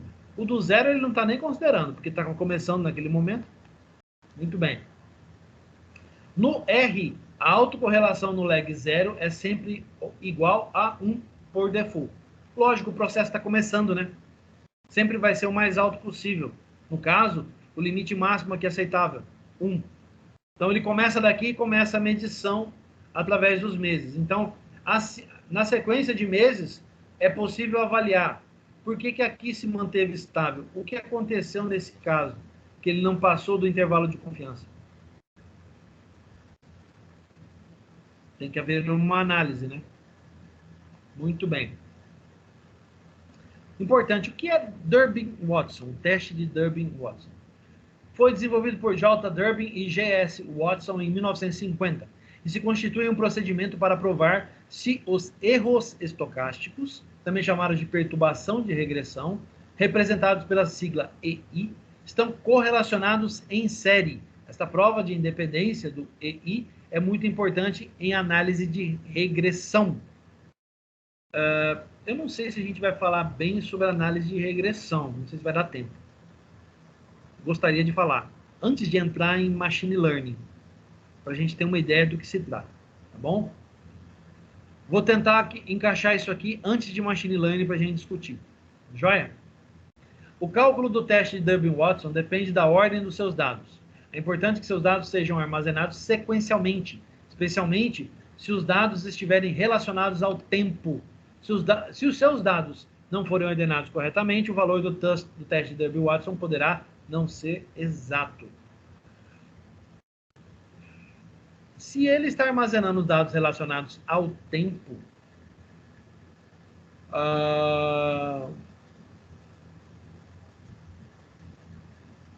nós podemos aplicar uma análise de série temporal e avaliar os acontecimentos em determinados períodos. A gente viu isso agora há pouco. Agora, o Durbin-Watson é importante para quê? Para que a gente possa detectar os erros dos processos estocásticos, né? E, baseado nisso, omitir esses erros da análise final. A gente vai discutir mais isso em análise de regressão. Eu vou tentar encaixar isso antes de machine learning para a gente entender. Tendência. A tendência de uma série temporal é definida como um padrão de crescimento ou decrescimento da variável em um certo período de tempo. Existem testes específicos para a identificação da tendência, como o teste de Wald e o de Cox-Stewart. Entretanto, uma técnica muito utilizada é o ajuste de regressão linear simples. Para a identificação da inclinação da reta de tendência. Vamos ver se a gente consegue ver. Ah, tem um gráfico de tendência aqui. Beleza. Vale lembrar que o ajuste de regressão linear, neste caso, pode levar a resultados enviesados. E para evitar esse problema, estimadores robustos à autocorrelação podem ser utilizados. No exemplo a seguir, na próxima tela, consideramos os dados referentes ao número de passageiros internacionais no transporte aéreo nos anos de 1949 e 1961. Pode-se observar uma clara tendência crescente na série ao longo dos anos. Dá uma olhada no gráfico aqui, vamos analisar com calma. A tendência é essa linha vermelha. Então, o que a gente tem aqui, ó, baseado no cálculo e olhando a série, é uma tendência a um relativo aumento, né, do número de passageiros, ó, em milhares, né? Então, o que a gente tem aqui? Baseado no tempo, nós temos uma série temporal na qual é possível verificar uma tendência do aumento desses passageiros no decorrer do tempo. Essa tendência é baseada em quê? Em médias aplicadas a cada período que foi realizado, ó. Eu tenho aqui 94, de 54 a 55, eu tenho um período aqui e eu estabeleço uma média aritmética dentro desse período. Baseado nessa média, eu consigo estabelecer a posição dessa reta dentro dos meus dados. Com isso, eu consigo desenhá-la de maneira a perceber uma tendência de aumento ou diminuição. Isso aqui nada mais é do que a visualização da probabilidade do acontecimento aumentar ou diminuir no decorrer do tempo. Tá? E isso é um resultado do emprego de algoritmos em séries temporais. Tá? As séries de Markov, por exemplo, os algoritmos da série de Markov podem nos trazer essas respostas baseado em dados do período do tempo. Certo? Então, é possível traçar isso e estabelecer, ó, eu vou ter um aumento, estou prevendo um aumento no decorrer do tempo, baseado na tendência de média estabelecida nos últimos anos. Muito bem. Só que aqui, lembrando, tá? Isso aqui é de 49 a 61. Não dá para estabelecer nada aqui. Isso aqui é só um exemplo. Tá bom? Sazonalidade. Pode ser definida como padrões de comportamento que se repetem em específicas épocas do ano. A gente comentou vagamente sobre isso agora há pouco, né? Por exemplo, o número de passageiros que utilizam o transporte aéreo geralmente é maior em períodos de férias escolares do que nos demais meses do ano. Fato que pode ser verificado na imagem apresentada anteriormente, ó. Isso explica essa queda repentina e o repentino aumento em determinados períodos do ano. Lógico, aqui a gente está olhando do ponto de vista anual. No entanto, e se a gente tivesse uma medição baseada em dados mensais no mesmo período, será que a reta de tendência permaneceria igual?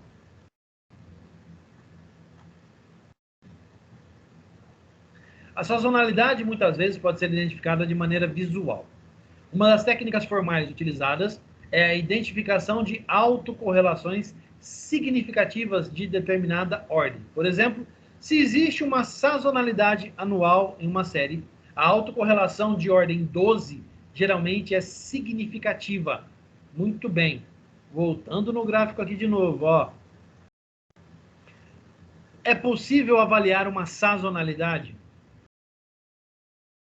Só de bater o olho a gente consegue ver. Tá vendo que, apesar do aumento, sempre há uma diminuição muito relativa, né? Ó, todos os anos há uma diminuição e, novamente, um acréscimo, seguido de nova diminuição, e aí sim um pico de uso. Quero acreditar que esse pico se baseia nas férias escolares lá nos Estados Unidos. Lembrando que nos Estados Unidos as férias acompanham o verão. O período de verão americano é diferente do nosso, né, do meio do ano. Então, o início do ano letivo americano é agosto, se não me falha a memória, tá? Ali pelo meio de agosto, ali, aquele período ali. Ele vai até junho do ano que vem, e aí eles entram em férias. Lembrando que eles também têm um grande feriado estabelecido ali na Ação de Graças, em que eles costumam, as escolas e faculdades costumam liberar alunos para viajar durante longos períodos, né? Equivalente à nossa semana do saco cheio. Muito bem, vamos continuar aqui. Agora vamos falar sobre estacionalidade. É um importante conceito na modelagem de séries temporais e é caracterizada por uma variável que se comporta de maneira aleatória ao longo do tempo, ao redor de uma média constante. Basicamente, séries temporais que possuem tendência ou sazonalidade não são estacionárias. Se fossem, aquela reta, ela não marcaria uma tendência, né? Ela seria constante. Ela passaria de uma ascensão para uma constância, né? O valor seria muito parecido todos os meses, né? E é necessário o uso de técnicas adequadas a tal situação. Após o entendimento do comportamento da série e a identificação dos elementos, é possível verificar qual o modelo mais adequado. Na imagem a seguir, mostramos um exemplo de uma série estacionária. Dá uma olhada aqui.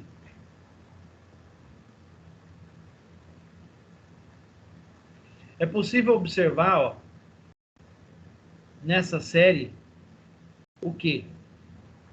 Ele coloca aqui a parte estacionária dela. Quer dizer, então, ela vai, volta, mas a média ponderada durante o tempo, não sei, que ele não colocou aqui o tempo estabelecido, mas deve ser a coisa de horas para ter algo assim. Se nós verificarmos as médias estabelecidas através dos cálculos, você vai perceber que ele traça uma reta aqui no meio, ó, como ele está estabelecendo aqui, tá?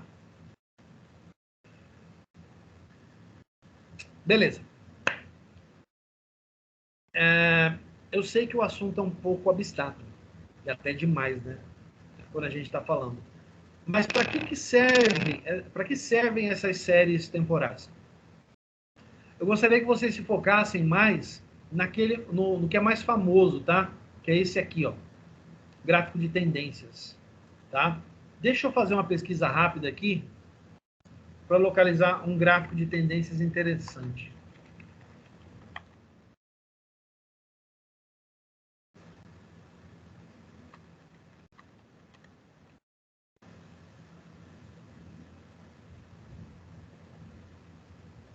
Nós temos vários exemplos.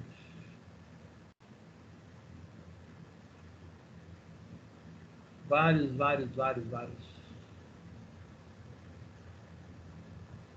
Deixa eu escolher um que nos atenda, né? Que seja algo interessante para a gente poder compreender.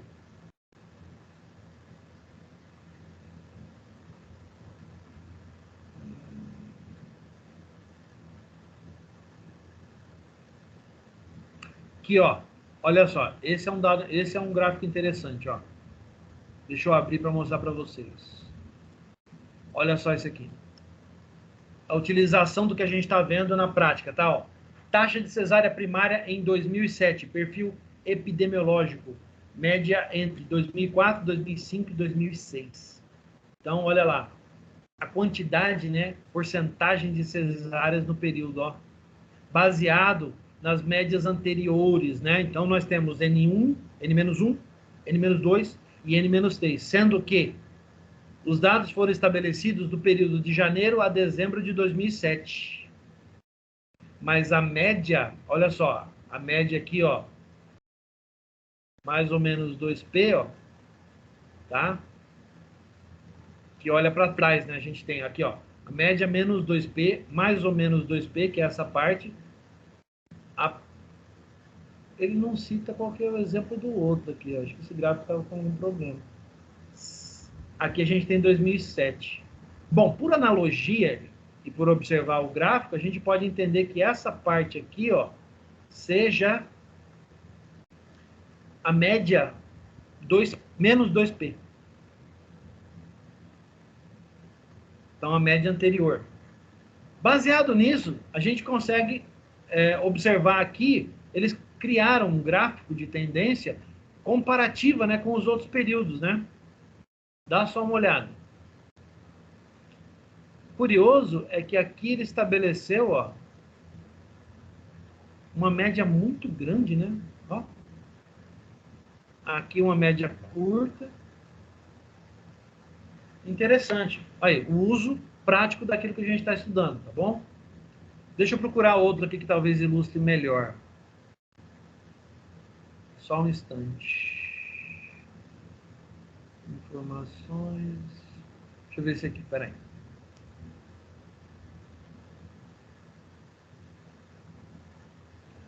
Ó, esse aqui é legal.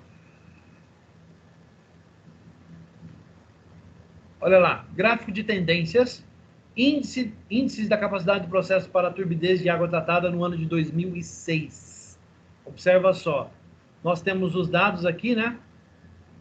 Ó, os valores que foram utilizados, e aí a gente olha, neste período, os valores comparativos, né? Gente, se não me falha a memória, isso aqui são os valores das medições da turbidez da água, né?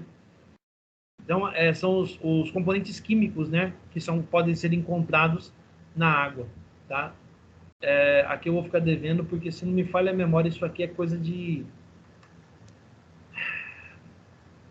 São dados de biologia e tal, e isso aí eu sou meio fraco nessa parte, tá? Deixa eu ver se eu acho algum mais relevante para nós aqui. Vamos lá? Um exemplo mais relevante.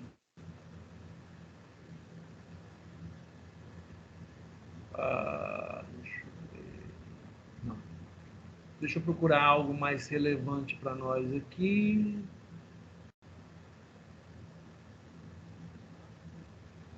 Opa, olha só esse aqui. Em tempos de Covid, hein? Ó, pessoal que fala que eu estava procurando um gráfico velho, dá uma olhada nisso aqui. Olha lá. Peraí, tá muito ruim. Deixa eu ver se eu consigo abrir. Está num PDF, né? Vamos ver. Será que o gráfico é o PDF?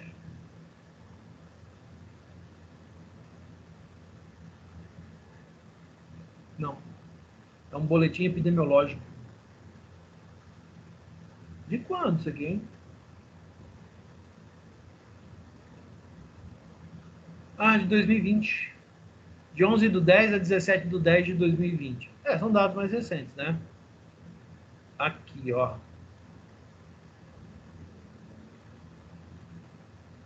Deixa eu achar esse gráfico aí. Só um minutinho. Tá num PDF aqui, tá, gente? Casos de Covid. Aqui, achei. Vou jogar aqui. Olha lá. Olha lá, ó. Ah, isso é interessante, ó. Um exemplo muito bom e prático daquilo que a gente está vendo. Para que serve isso que a gente está vendo? Então, olha só. Nós temos aqui do período, né? Os casos da Covid por SE, não lembro o que é. Da notificação e UF. Então, vamos lá. SE da notificação e a UF. E aqui o número de casos por notificações, né? Então, o que a gente pode ver, ó? São Paulo bombando, né? Ó. Aqui, nas semanas, né? Acho que são semanas, não sei o que, da notificação.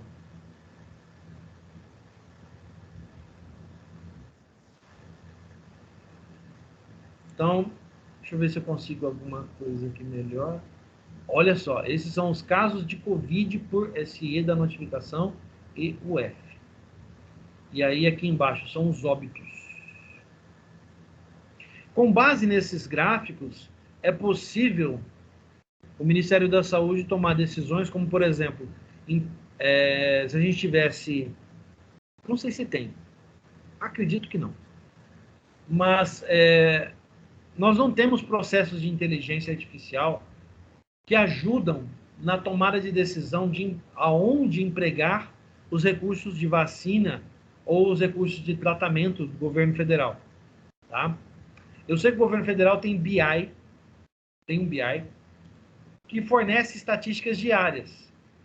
E nós temos um sistema paralelo, que é fornecido pelo consórcio de empresas jornalísticas, tal, o qual a Globo e as outras redes fazem uso para dar as notificações, né, a respeito da Covid. Beleza, Marcos, obrigado. SE é Semana Epidemiológica. Muito obrigado, olha. Tá vendo? Dar aula também é aprender. Eu não sabia. Legal.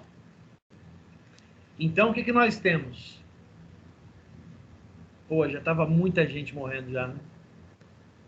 Esse ano foi pior, né? Olha os casos de Covid beirando os 80 mil. Ó, na semana 33, ó, beirou os 80 mil. E aí os óbitos, na semana 29, chegando a mais de quase 2 mil óbitos no período do dia 11/10 a 17/10. 6 dias. É muita coisa, né? É muita coisa. Bom, graças a Deus as coisas estão melhorando e nós estamos em uma situação um pouco mais cômoda recentemente. Certo? Vamos tirar os eventos grotescos aqui da tela? Senão a gente vai ficar down, né? Muito bem. Pessoal, a respeito disso que a gente estava discutindo, alguma dúvida? Vocês viram exemplos práticos de séries temporais. Vocês têm alguma dúvida a esse respeito de como empregá-las?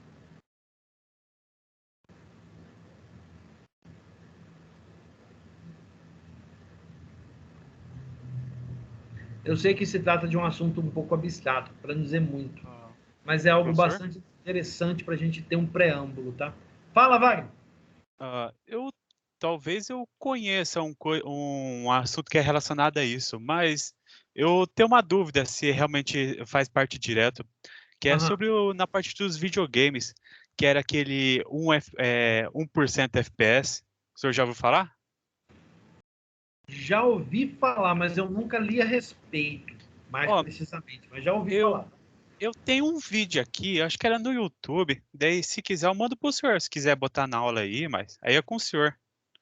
Não, faz assim, dá uma olhada, assiste ele, vê se você consegue localizar esse conteúdo no vídeo. Se você achar, joga lá no WhatsApp para a turma, para que todo mundo possa ver.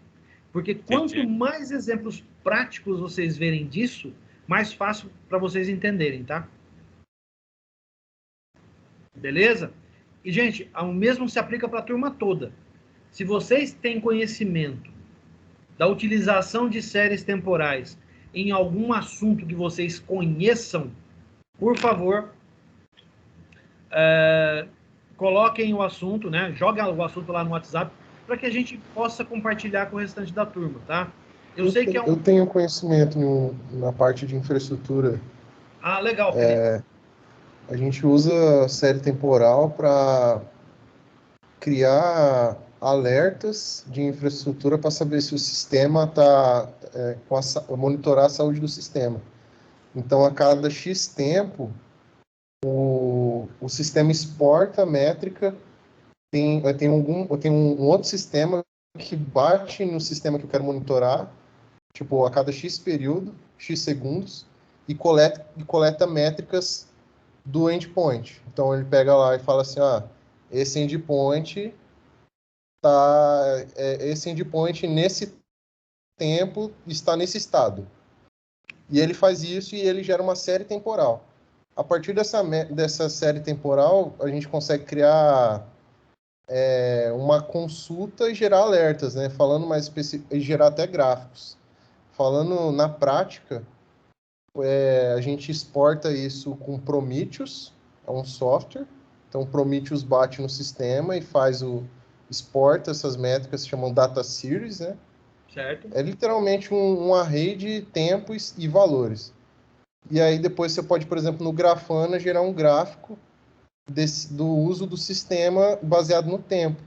Aí você fala, por exemplo, você pode ver, nesse tempo as requests aumentaram, então estão diminuindo. Ou, por exemplo, as taxas de erro estão subindo, as taxas de erro estão aumentando, sucesso versus erros, usando séries temporais. Que legal, cara. Excelente exemplo, Felipe. Se você conseguir, eu sei que é difícil, tá? Mas se você conseguir um exemplozinho, só para ilustrar isso aqui, para a galera ter uma ideia, seria legal, tá? Coloca aí no Google, Grafana. Vamos fazer isso agora. Vamos dar uma olhada lá, peraí. Deixa eu pegar aqui. Grafana.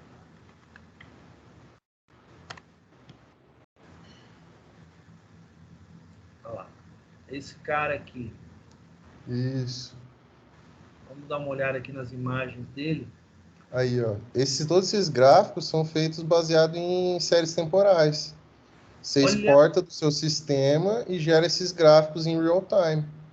Olha aí, que legal! Muito bom, Felipe. Gostei, hein? Vamos dar uma olhada aqui nesse... Deixa eu ver, peraí. Esse aqui, ó. Acho que... Ou não, peraí. Ixi, agora eu tô... Nossa, tô indeciso. Peraí. Todos parecem muito legais. Esse aqui. Vamos dar uma olhada nesse. Olha só. Muito interessante, hein, cara? Olha só isso aqui. Caraca! Cada um desses seria um conjunto, né? Estabelecido, né? Que ele consegue obter os dados e fazer uma medição. Pô, cara, isso é muito interessante, hein?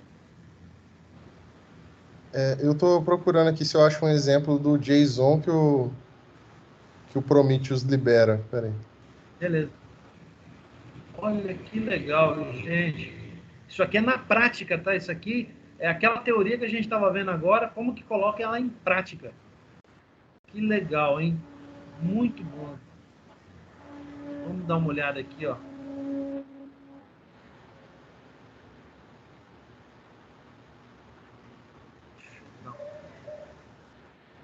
Aqui, nova guia.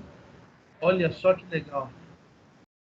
Você já pensou você poder ter toda a sua infraestrutura avaliada, né? Por exemplo, servidores. Eu quero uma informação geral dos meus servidores. Ou daquele servidor específico. Nesse caso aqui, ó, é de uma única máquina. Eu consigo obter todas essas informações em séries temporais. Com isso, eu consigo estabelecer a sanidade do equipamento, prever possibilidade de falha, etc. Muito bom, hein, Felipe? Excelente exemplo, tá? Provedores de internet trabalham com isso daí também, professor. Ah, é verdade, você tem razão. Apesar que eu nunca vi nenhum gráfico deles lá, mas deve ter sim, tá? Eu já ouvi falar o pessoal usa muito caçamba para fazer isso, né? Associado com outro produto. Acho que o Grafana é um deles, tá?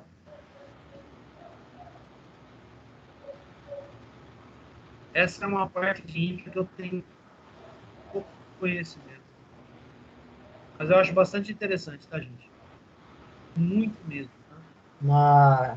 Na Energisa, quando eu trabalhei lá, era isso ainda. Eles usam também para monitorar as linhas vivas, até fazer a manutenção de uma linha viva. Entendi. Legal, hein? Bastante interessante.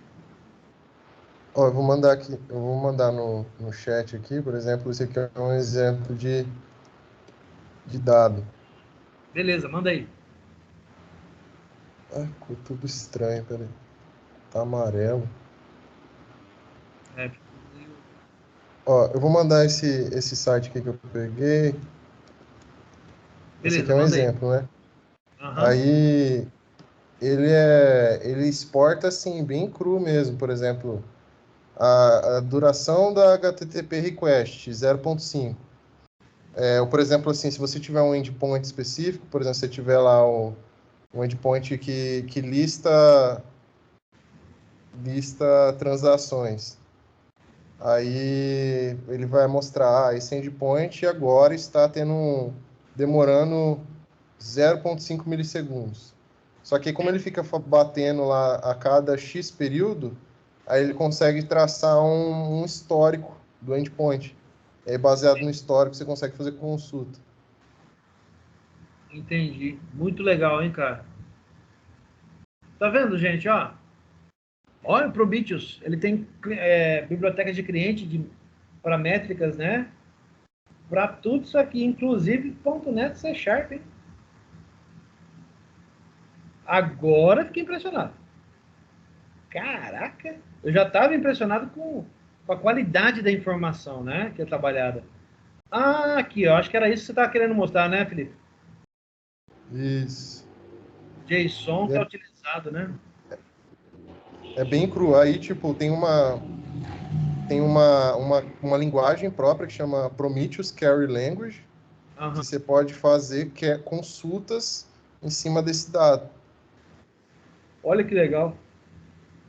Aí você pode configurar alerta para isso. Por exemplo, ó, eu vou mandar um exemplo aqui de query, né, que você pode fazer. Aqui, ele até mostra aqui um código utilizando, né, para fazer essas métricas aqui. Ele fez em Golang. No chat ali eu mandei um código, por exemplo, uma query, né, que você pode fazer. Ah, olha que legal. E isso, daí você pode colocar, por exemplo, nos últimos 10 minutos, eu quero que ele busque esse resultado e se for maior que 1, trigue um alerta. Aí você pode Entendi, conectar esse alerta a vários canais de comunicação, por exemplo, Slack, mandar e-mail, entendi, fazer entendi. várias coisas. Legal, cara. Muito, Seu, muito legal. Nossa. Ah, eu teria que publicar. Ó, tem até em Java. Olha que 10. É, tô muito impressionado. Caraca. Muito bom, cara. Muito bom mesmo. Python, Node. Olha em Node, ó. Olha que legal, cara.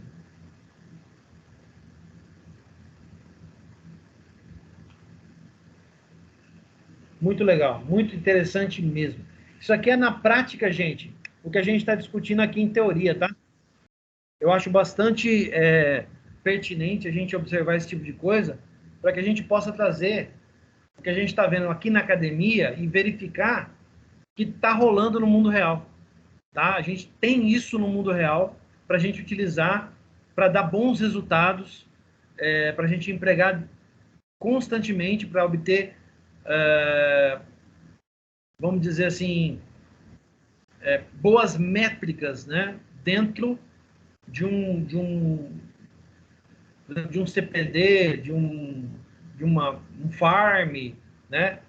Para você avaliar a situação, a sanidade, avaliar a qualidade de transferência, qualidade de sinal, processamento. Dá para fazer tanta coisa. É muito bom. Legal, Felipe. Gostei muito, hein? Muito bom o material que você passou. Wagner mandou um negócio aqui também. Vou dar uma olhada com cuidado depois, tá? Vou dar uma olhada, Ah, vou dar uma assistida com ô, calma. professor, se quiser essa foto aí, pode botar na live aí. Deixa eu pegar aqui, peraí. Peraí que... Ó, essa aqui, ó. O Wagner Isso. mandou para mim aqui, ó. Tá? Tá no vídeo que você colocou, né, Wagner? Isso, aham. No vídeo lá tem um carinha que explica muito bem o que é isso. Mas já para fazer um resumo, essa parte aqui mostra como que é a distribuição de frames. Isso também pode ser, como que se fala? Isso aqui também pode ser usado para medir internet, na parte que você manda e recebe pacotes, o delay. Entendi. Olha que interessante, tá vendo? Quer dizer, eu tô vendo algo aqui que nunca é usado. Não é bem assim, né? A quantidade de exemplos que a gente conseguiu em pouquíssimo tempo, tá? Então tem muita coisa legal que dá pra gente fazer. Muita coisa legal que dá pra gente utilizar. Muito bom. A turma tá de parabéns. Excelente. Faz Tá? isso aí. Oi? O Ping. O Ping faz esse serviço também. Ping, o Trace Router também. Faz sim. Dá para obter todos esses dados por lá também, tá? São métricas que dá para a gente obter, né? Baseado em tempo, né? Medição de tempo e tal, e jogar isso em forma de gráfico, para que a gente possa ter uma avaliação melhor da sanidade do nosso serviço. É interessante. São visões que a gente coloca em prática e a gente nem sabia do que se tratava. Tá? Isso que é legal, a gente vê, mas eu faço isso, eu nem sabia que isso é algo que pode fornecer informações para um processo de inteligência de negócios, de machine learning. Pois é, a gente faz e nem sabe. Beleza, gente? Excelente a turma, viu? Muito bom, parabéns, tá? Muitos exemplos, gostei bastante. Muito bom mesmo.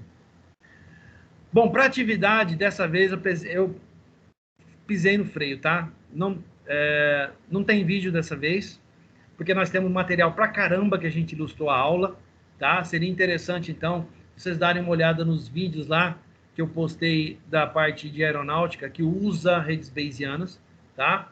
Essa parte que o Felipe postou aqui é bastante interessante, tá tudo gravado em vídeo, tá? Depois eu pego e posto as URLs lá que o Felipe colocou aqui, tá? Os exemplos, achei bastante interessante, vamos usar bastante isso aí, tá bom?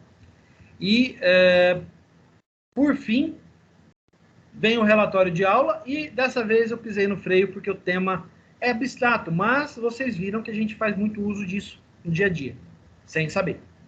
Então, vocês vão falar sobre os conceitos de análise estocástica, classificação de processos estocásticos e séries temporais. Aqui, tá? Eu vou falar o seguinte, eu vou quebrar mais uma vez o galho e eu vou colocar aqui, ó, presta atenção, hein? Exemplos. Ó, falem sobre exemplos, tá bom? Eu não quero teoria, Ctrl+C, Ctrl+V de teoria, não. Eu quero exemplos. Porque quanto mais exemplos a gente obtém, mais fácil a gente entende para que usa, como se aplica. Tá legal?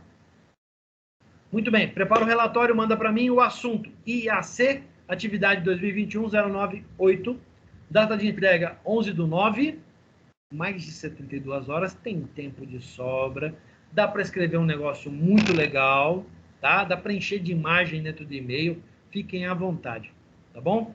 Esse é o tipo de aula que a gente enriquece com experiência. Tem muita teoria, mas vocês viram que a teoria é empregada na prática. Beleza?